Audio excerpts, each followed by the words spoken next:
Le sommet de l'inclusion économique 2022, organisé au ministère des Finances par la Fondation Mosaïque sur le thème Agir avec impact, a réuni plus d'une centaine d'entreprises, institutions et associations prêtes à s'engager en faveur de la diversité et de l'inclusion économique. Et 10 000 décideurs se sont mobilisés à cette occasion.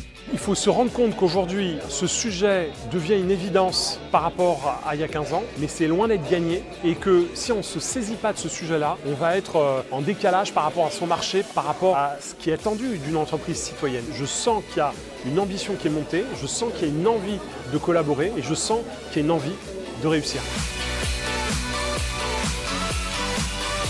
Le gouvernement est totalement mobilisé pour valoriser les talents de notre pays, quelles que soient leurs origines. Notre pays est un pays divers et il ne pourra pas se développer et aller aussi loin qu'il le peut s'il laisse sur le côté une partie de sa population. Il faut redonner confiance dans notre pacte républicain. Les quartiers sont aujourd'hui un réservoir de main-d'œuvre, de talents exceptionnels dans lesquels il faut aller chercher les talents de demain. Notre enjeu, c'est un enjeu d'efficacité pour la fonction publique. Il faut qu'elle ressemble à la société qu'elle est censée servir. Nous devons tous nous mobiliser, il y a des politiques publiques pour cela, et il y a un engagement des entreprises et ce sommet permet de mettre en avant cet engagement.